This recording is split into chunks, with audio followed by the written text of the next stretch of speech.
Hey YouTube, it's Manny. So, since I've been streaming, I've only used a 1080p monitor. Now I do have in my gaming PC a 3080 Ti, and that is a waste, right? So I could have went 1440, I decided to go up to 4K. So, what we did, we went ahead and we purchased the LG UltraGear. This is the 32GQ950. So it's 4K, 32-inch monitor. It's an IPS display, 144 hertz. It's overclockable to 160. I don't know if that's going to make a huge difference or if I'm going to bother. We'll check it out. G-Sync and FreeSync compatible, and it is a 16:9 ratio, right? So no speakers in it, 2 HDMI ports and 1 display port. So I think the HDMI ports are 2.1, a display port, whatever, 1.4. So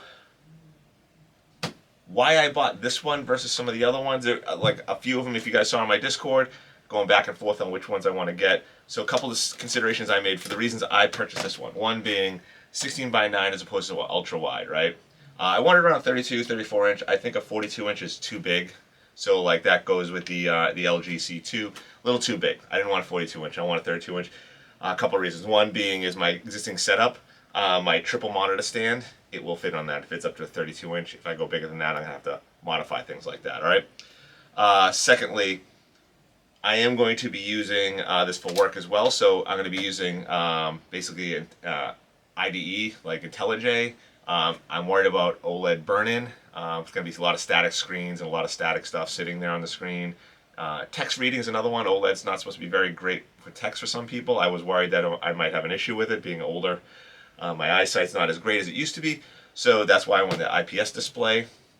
And also, I wanted something nice for gaming, right? Obviously, it has to do both. It has to be productivity and gaming, so that's the reasons I picked this one up.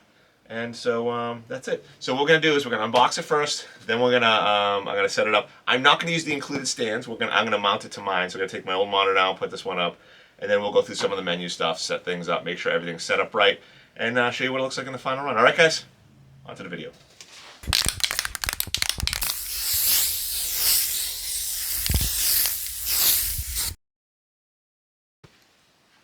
Alright, so we'll unbox this on the floor. I don't have a table big enough to show it on. So this is the top. It says up on some part of this thing. Where does it say? It says front.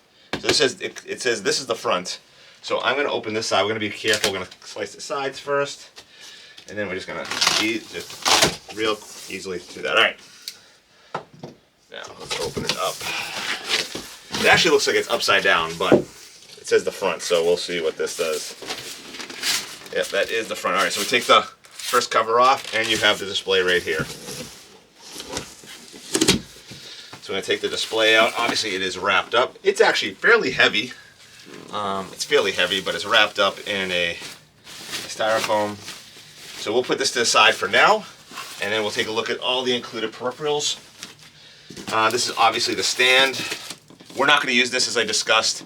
I'm going to mount it on my triple monitor stand, so I'm going to take all this stuff out. This is the feet. I'll open this stuff up and show you what it looks like if you're going to use this. There's the feet. And then gaming monitor accessories, right? So in here we have, let's make sure you guys can see this. This is everything in here. This is some sort of clip. Oh, these are probably clips for the cables. You get included HDMI cable, USB cable, A to whatever, I forget what it's called, but it's like the printer side cable. You get a display port cable. There's a clip in here, we'll figure out what that's for. Power supply, this is a brick. And then manual. Alright, that's that. Let's take a look at the monitor itself. Alright guys, so here's the display itself. Let's just peel off easy, or do I just pull this out? So we pull it out like this. Alright. So let's turn it this way. So this is the display, the 32-inch display. Looks nice. Alright guys. So here's the rear of the monitor. This is what everyone wants to see. I actually like how these plug in the way they do. It looks like it's going to be easy to actually get cables in and out of this, as opposed to sometimes they're pointed on the side or underneath. and it's really difficult to find the inputs. So you have a VESA 100 display, 100 set up here, which is really great for me because that's actually what my mount already has. I just got to take it off the old one. And then on the right here, you have all our inputs. So you have, this is, I believe is what they say is a USB hub import right there. Underneath that, you have the two HDMI ports and a display port. I'm going to be using the display port for my gaming PC, and for work, I'm going to plug in HDMI cable into that. On the right-hand side of that, you have two USB-A slots and the power for it, the power input for it. So that is that for that. And then there's looks like a headphone jack underneath. All right, let's check that out real quick. All right, so we have a head port jack underneath right here. This is the head port jack, headphone jack, and then you also have, this is probably the button for the menus and stuff like that when we're all set and ready to set it up. All right, now let's get it all set up and plugged in. All right, so we're gonna put our mount on the back. I'm gonna take the 4 existing screws out and use those. Make sure you can use the box and the actual cover that came in to protect the screen. I still have the plastic on the front, so it wouldn't matter anyway, but better safe than sorry.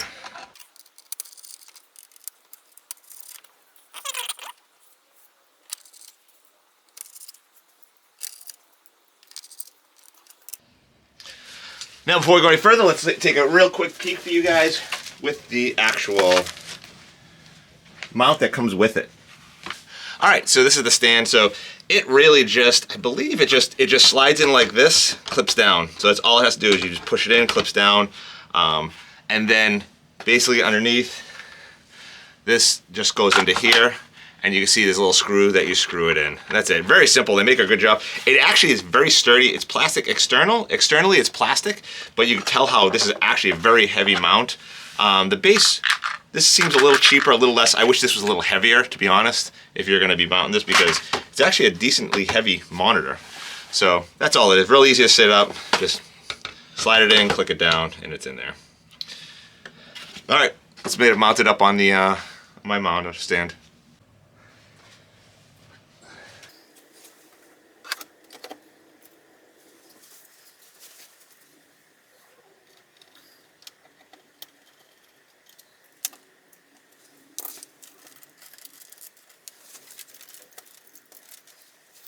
All right, now obviously screens are different sizes and stuff. It's crooked right now. We'll have to address that. It's a little crooked right now, but I'm just fixing it. And we'll straighten it out, but that's how it looks right now. I'll adjust the screens, fix that all up in a minute. I still got to plug the cables in the back. You can see the red cable on the bottom there. Let me get all that stuff straightened out, and we'll fire it up. All right, there we go. We have it finally set up. It's running. Now, I have a weird setup. Now, that's actually my streaming PC. There's no camera setup, as you can see. So this is the main monitor. That's my secondary monitor. Now, ironically enough, I set up before you see it. I have a third monitor actually on my PC. I also have an Elgato HD60 plugged in the back to actually do recordings on, if I want to do a recording on my PC without having face cam and stuff like that. So I have a weird setup, so I actually have 4 inputs, and it really took me a little bit to kind of get everything straightened out. So as you can see, and I'll show you real quick on here, display settings, and you can kind of see how you have 1 and 2 are mirrored, 3 is this screen over here, and 4 is the one on my PC. Now 4 was, I did a video on that, was setting up a little display to show basically a sound bar. It got messed up. I got to fix it at some point, but that's that. Now, down here, as I discussed earlier, you have the actual settings. I haven't played with it too much. All I did was I selected my input from there to do display port. There's also, this is how you power it off, game modes, go to settings. There is in here, so here's the overclock. I haven't done it, I haven't played with it. I may do it later on, but basically different game modes. We'll go through. I can go through this at some point and figure out what's going on, but it looks pretty good overall. Aspect ratio, general language, user-defined keys, smart interface. So adjust picture and contrast, RGB, all that stuff, right? So that is what it looks like right now. Let me fire up a couple of games, and we'll get some recordings and see how it looks playing. And if I'm getting the 144 hertz too as well. All right, guys, before we get into showing you what it looks like while I'm playing games and stuff like that, let's talk about it for a little bit. the PC is going to be running. So you notice this is Thermaltake Core P3. I took the front plate off. The reason I did that is because now with the running things at 4K, the graphics card spins up like crazy. It's firing off, and the glass is right next to it. It sounded like a jet engine. With the glass off, it doesn't sound nearly as loud. It stays a lot cooler. So that's one thing. So this is the this is Zotac. I think it's like it's a Zotac 3080 Ti Amp Hollow edition, I think it's called. I am running an AMD Ryzen 9 3900X, so unfortunately I'm going to be bottlenecked by that a little bit. So I can push more frames once I get an upgrade. I think we're going to go 13 gen Intel soon, but for now this will be running this. So I will be tweaking my settings on the games so that they're more playable, so I get slightly higher frames and go from there. So if you see now that I'm not doing anything on the PC, the fan's shut off, so it's good to go there. So that's a little bit of the PC, the test PC that we're going to be running on. Now let's go show you a couple games. Alright, so the first game we're going to show you is The Division 2, one of my favorite games in the world, if you haven't noticed from my channel. And just running around, this is a new settlement they just put in the games, the the castle settlement. It is, I'm sitting around a little over 100, 110, went down to 89, 100 frames per second. It's playable, it's really nice. You can see, like, just even fighting, the frames don't drop too much. They sit around 100. I would like to push more, but as we discussed earlier, I do need a slightly better CPU in order for that to happen. Now, let's go and check out. I'm going to run back into the settlement real fast, and we'll look at our settings so I don't get killed while we're doing this. So now, if we look at our settings, we look at our graphics.